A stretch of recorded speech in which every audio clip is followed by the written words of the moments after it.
वो दिन था 24 दिसंबर 1999 का। नेपाल का त्रिभुवन इंटरनेशनल एयरपोर्ट और यहीं ये इंडियन एयरलाइंस के विमान को हाईजैक कर अफगानिस्तान ले गए आतंकवादी। ये विमान काठमांडू से दिल्ली आ रहा था। फ्लाइट संख्या IC 814 में 176 यात्री सवार थे। हाईजैकर्स इस विमान में यात्रियों के वेश में चढ़े हुए थे। विमान को काठमांडू से हाईजैक कर कंधार ले जाया गया था और इस बीच विमान को ईंधन भरने के लिए दुबई एयरपोर्ट पर रोका गया, जहां 28 यात्रियों को उतारा गया, जिनमें ज्यादातर बच्चे और महिलाएं शामिल थीं। इनमें से एक घायल यात्री भी शामिल था, जिसकी हाईजैकर से झड़प हो गई थी। इस यात्री की बाद में मौत हो गई थी। इतिहास के पन्नों में दर्ज इस घटना को आज फिर इसलिए याद किया जा रहा है क्योंकि हाल ही में एक web series IC 814 the Kandahar hijack release हुई है। वेब सीरीज में हाईजैक की इस घटना को लेकर कई ऐसी बातें भी सामने आई हैं जिनसे अभी तक आम लोग अनजान थी।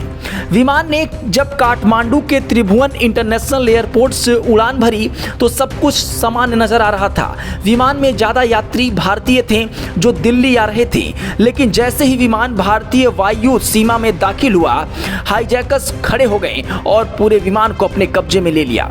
उन्होंने पायलट और यात्रियों पर बंदूकें तान दी और उनके साथ मारपीट की और विमान को दिल्ली से पाकिस्तान की ओर मोड़ दिया। अगली सुबह विमान लाहौर से दुबई के लिए रवाना हुआ और वहां से सीधे अफगानिस्तान के कंधार पहुंच गया। विमान के हाईजैक होने के कुछ ही घंटे बाद ही हाईजैकर्स ने बढ़ती हुई मांगे अपनी शुरू कर दी और इनमें भारतीय जेलों में बंद आतंकवादियों की रिहाई की मांग भी शामिल थी। उन्होंने 200 मिलियन अमेरिकी डॉलर की फिरौती भी मांगी। विमान 8:33 पर अफगानिस्तान के कंधार हाईवे पर उतरा और 31 दिसंबर तक वहीं रुका रहा। यहीं से भारतीय सरकार और हाईजैकर्स के बीच बातचीत हुई। अटल बिहारी वाजपेयी सरकार में तत्कालीन विदेश मंत्री जसवंत सिंह छोड़े गए 3 आतंकियों मुश्ताक अहमद जरगर, अहमद उमर सईद शेख और मौलाना मसूद अजहर को कंधार ले गए थे। शुरुआत में अपहरणकर्ताओं ने भारत में बंद 36 आतंकवादियों की रिहाई की मांग की थी, इसमें जिसमें मसूद अजहर भी शामिल था। ये वही मसूद अजहर है जिसने बाद में जैसे मोहम्मद आतंकी संगठन बनाया। यही संगठन ने 2019 में पुलवामा हमलों में शामिल था। हाईजैक की इस घटना ने पूरे भारत को हिलाकर रख दिया। इसे लेकर भारत में विरोध प्रदर्शन हो रहे थे। भारत में उस समय NDA की सरकार थी और अटल बिहारी वाजपेयी प्रधानमंत्री थे। मौजूदा भारत सरकार के राष्ट्रीय सुरक्षा सलाहकार अजीत डोभाल भी उस ऑपरेशन के कंधार में शामिल थे। कंधार पर उस समय तालिबान का कब्जा था। हालांकि भारत सरकार ने कहा कि नहीं था, लेकिन उन्होंने मामले में खुद हस्तक्षेप किया था। हाईजैकर्स ने इसके बाद अपनी कुछ मांगे कम कर दी। हालांकि वो आतंकियों की रिहाई के मांग पर अड़े रहे।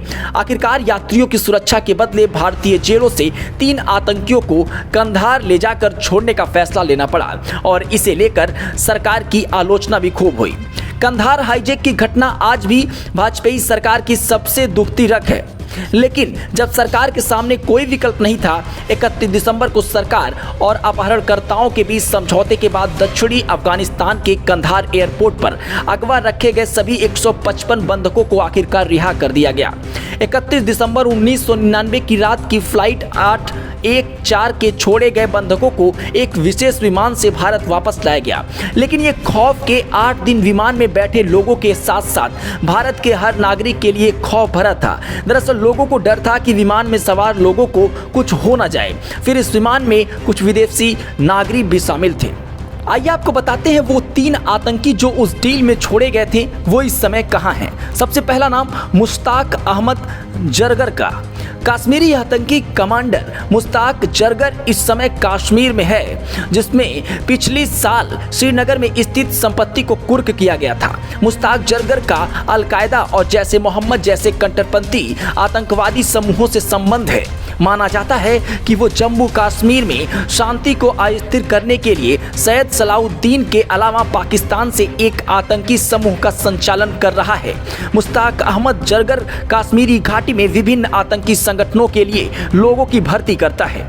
दूसरा नाम अहमद उमर सईद शेख। उमर शेख पाकिस्तानी मूल का ब्रिटिश आतंकवादी है। जो इस समय पाकिस्तान में ही है। पाकिस्तानी मूल का उमर लंदन में एक कपड़ा व्यापारी सईद शेख के घर हुआ था।